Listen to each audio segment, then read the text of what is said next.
yàlla dafa def sëñ Mountakha day sama xarit sama pap sama soppe di suñu sëriñ mu def benn liggéey ci Dakar mooy bi muy ubbi si jumaa ji li Masaalikul Jinaan dama ko wax ne ko dangaa ñëw pour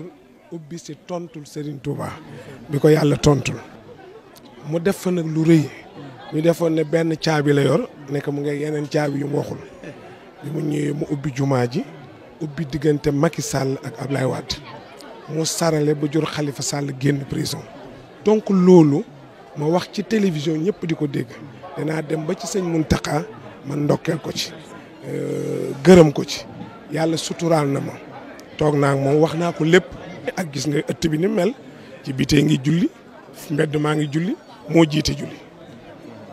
te am na ñoo xam ne tey bu doon ñoom duñ tal julli waaw duñ tal julli ñu ngi tal mbooloo mi parce que nit ku ne bu la yàlla dénkee da nga koy doxal ak ful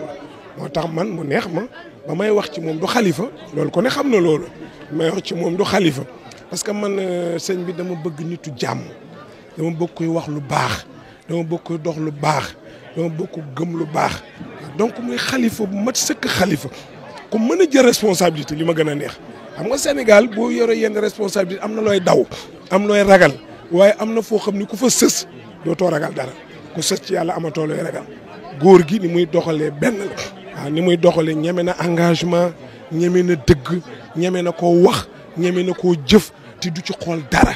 bi ci ëpp solo nag mooy nit day ñàkk ndonoom sëñ Touba jaral na ko lu ne